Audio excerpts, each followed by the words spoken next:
Les États-Unis sont souvent présentés comme le pays où chacun peut devenir propriétaire, où une maison symbolise à la fois la réussite, la stabilité et l'entrée dans une nouvelle vie. Mais derrière cette façade brillante, une réalité beaucoup plus sombre s'installe. Les nouvelles maisons, celles qui devraient assurer des décennies de sécurité, commencent à se dégrader bien plus vite que prévu. Des fissures apparaissent au bout de quelques mois. Des toits fuient après la première tempête. Des fondations se déplacent comme si elles reposaient sur du sable et des milliers de propriétaires découvrent à peine installés que leur maison neuve est en train de tomber en morceaux. Et ce n'est que le début. Car si la tendance actuelle continue, des millions d'Américains pourraient perdre leur maison dans les 10 prochaines années. Pas à cause d'un tremblement de terre, pas à cause d'un ouragan, mais à cause d'un système de construction qui se fragilise, d'une industrie poussée par la vitesse et le profit, et d'un marché immobilier qui s'effondre de l'intérieur. Tout commence par une course, la course pour construire vite. Ces dernières années, la demande de maisons n'a jamais été aussi élevée et beaucoup de promoteurs ont choisi la méthode la plus simple pour y répondre, accélérer la production au maximum. Résultat, des chantiers menés à la hâte, des inspections bâclées, des matériaux de moindre qualité et une main-d'œuvre souvent non expérimentée, sous-payée ou constamment renouvelée. Dans certains quartiers résidentiels construits en 2020 ou 2021, plus d'un propriétaire sur deux signale des problèmes structurels majeurs.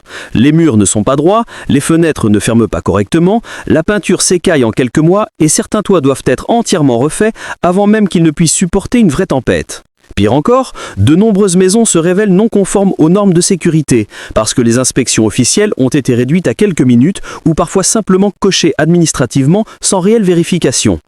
Mais il y a un autre facteur que peu de gens voient, le changement climatique. Les nouvelles maisons sont construites dans des régions où les conditions météorologiques sont devenues beaucoup plus extrêmes.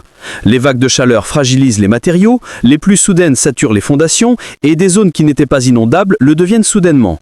Les constructions récentes n'ont pas été pensées pour ce nouveau climat. Beaucoup de promoteurs utilisent encore des plans des années 1990 sans adapter suffisamment les structures aux tempêtes, aux inondations, aux vents violents ou aux sols instables. Résultat, des quartiers entiers voient déjà des glissements, des infiltrations ou des effondrements partiels alors que les maisons n'ont même pas 5 ans. Et puis il y a la question de l'argent. Depuis l'explosion des prix de l'immobilier, beaucoup d'Américains ont dû accepter des maisons moins chères, avec des matériaux moins solides, parce que c'était la seule option accessible pour eux. Les promoteurs, eux, ont compris qu'ils pouvaient réduire les coûts sans vraiment perdre de clients. Ils ont remplacé le bois épais par du bois plus fin, la charpente renforcée par une charpente standard, les fondations profondes par des fondations minimalistes. Certaines maisons récentes sont littéralement construites au minimum légal. Et ce minimum légal n'a pas été pensé pour un pays qui subit désormais des tempêtes 2 fois plus fortes, des sols qui bougent, des sécheresses qui fissurent le terrain ou des pluies qui transforment les rues en rivières. Résultat, les maisons se dégradent prématurément. Ce qui devait durer 40 ans n'en durera peut-être que 10.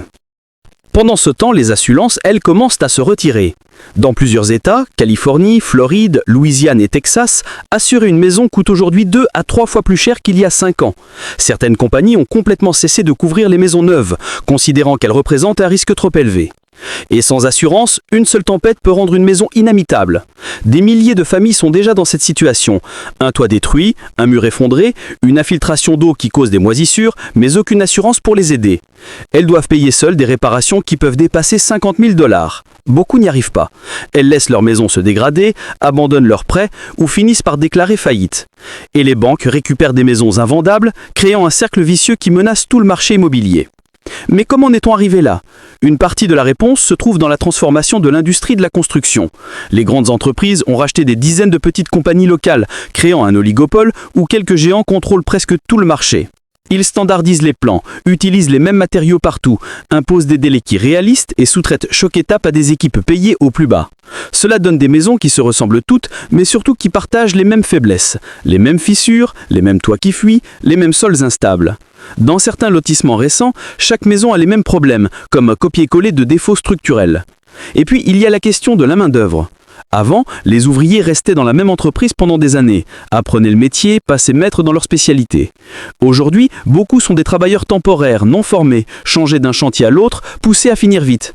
Les superviseurs eux-mêmes avouent qu'ils ne reconnaissent parfois que la moitié de l'équipe qui travaille sur une maison. Et quand on construit avec des équipes différentes chaque semaine, avec des instructions rapides et un contrôle minimal, on obtient des erreurs qui s'accumulent. Un mur mal aligné, un isolant mal posé, une dalle coulée trop vite, un toit assemblé avec des vis trop courtes, des détails minuscules mais qui multipliés par milliers créent des catastrophes. Ce qui rend la situation encore plus inquiétante, c'est que beaucoup de propriétaires ne découvrent les problèmes que des années plus tard. Les fissures sont parfois invisibles au début, les infiltrations d'eau se cachent derrière les murs, les moisissures se développent dans les greniers, les fondations se déplacent lentement, un jour une porte n'ouvre plus, puis une fenêtre se bloque, puis un sol s'incline, et quand les experts viennent, ils annoncent la mauvaise nouvelle. Les réparations coûteront plus cher que la maison. Certaines familles découvrent que leur maison est devenue une perte totale alors qu'elle n'a même pas 5 ans. Mais la question la plus importante est celle-ci. Pourquoi cela pourrait pousser des millions d'Américains à perdre leur maison? Parce que tout est lié. Le coût des réparations augmente, les assurances se retirent, les banques ne veulent pas prêter pour des maisons à risque, les prix de l'immobilier stagnent ou chutent dans certains États, les matériaux deviennent plus chers et les propriétaires se retrouvent piégés dans des maisons qui perdent de leur valeur mais dont les prêts continuent d'augmenter. C'est une bombe à retardement. Imaginons une famille moyenne. Elle achète une maison neuve en 2022 pour 350 000 $. En 2025, elle découvre des infiltrations d'eau et un problème de fondation. L'assurance refuse de couvrir parce que le constructeur n'a pas respecté certaines normes. Le constructeur, lui, déclare faillite ou refuse toute responsabilité car la garantie est très limitée. La famille doit payer 40 000 $ pour réparer. Mais elle n'a pas cet argent. Elle laisse donc les problèmes s'aggraver. La maison perd 30% de sa valeur. Ils essaient de vendre, mais personne n'en veut. La seule solution, abandonner la maison. Et ce scénario n'est pas théorique, il a déjà été vécu des milliers de fois. Certaines régions voient même un phénomène encore plus inquiétant, des quartiers entiers où les maisons neuves sont vides, les propriétaires sont partis, les banques possèdent les maisons, les promoteurs refusent de revenir réparer, et les villes ne savent pas quoi faire. Ce sont les ghost suburbs, des banlieues fantômes modernes. À l'intérieur, on trouve des maisons neuves mais inhabitables, moisissures, fissures, toits effondrés, sols instables. Une image qui rappelle les crises immobilières du passé, mais cette fois avec un danger supplémentaire, ce ne sont pas des vieilles maisons qui s'effondrent, ce sont des maisons récentes. Cette crise pourrait s'étendre parce qu'un autre facteur se rajoute, l'urbanisation rapide de zones instables. Certaines villes ont permis la construction sur des terrains argileux qui se contractent et se dilatent avec la météo. D'autres ont autorisé des lotissements sur des anciennes zones marécageuses. Dans des zones où il aurait fallu renforcer les fondations, on a simplement utilisé les standards minimales. Et maintenant, les conséquences apparaissent. Les sols bougent, les maisons se déforment, les fondations craquent. Et comme cela touche des milliers de maisons, les coûts des réparations dépassent les budgets municipaux. Les constructeurs, eux, se défendent. Ils affirment que les matériaux sont plus chers, que les normes sont complexes, que les conditions météo sont imprévisibles. Ils disent qu'ils font de leur mieux, que les problèmes ne sont pas entièrement de leur faute et que les propriétaires doivent aussi prendre soin de leur maison. Mais personne n'est dupe. La vérité est simple. La vitesse a remplacé la qualité. Le profit a remplacé la durabilité. Et les conséquences commencent maintenant à apparaître. Le plus tragique, c'est que cette crise ne touche pas seulement les maisons, mais des vies entières. Une maison qui s'effondre, ce n'est pas seulement du béton et des murs, c'est une famille qui perd son refuge, ses économies, sa sécurité. C'est un couple qui se retrouve endetté, ce sont des enfants qui doivent changer d'école, ce sont des personnes âgées qui perdent leur seule stabilité, ce sont des vies brisées par un système qui promettait le rêve américain, mais qui aujourd'hui livre une réalité cruelle. Et pourtant, malgré tout cela, beaucoup d'Américains continuent d'acheter ces maisons neuves, parce qu'ils n'ont pas le choix, parce que les loyers sont trop chers, parce que l'offre de logement est trop limitée, parce qu'ils espèrent que, cette fois, ce sera différent. Mais si rien ne change, si les normes ne deviennent pas plus strictes, si les inspections ne redeviennent pas rigoureuses, si les constructeurs ne sont pas tenus responsables, alors cette crise ne sera pas un accident, ce serait une catastrophe prévisible. La question que tout le monde devrait se poser n'est pas « pourquoi ces maisons tombent-elles déjà en morceaux ?» La vraie question est « combien de temps avant que le système entier ne s'écroule ?» Parce que si les tendances actuelles continuent, ce ne sont pas seulement des milliers, mais des millions de familles qui risquent de perdre leur maison d'ici 10 ans. Et à ce moment-là, la crise immobilière que l'Amérique a connue en 2008 semblera minuscule en comparaison. Cette fois, le problème n'est pas financier, il est structurel, littéralement dans les fondations.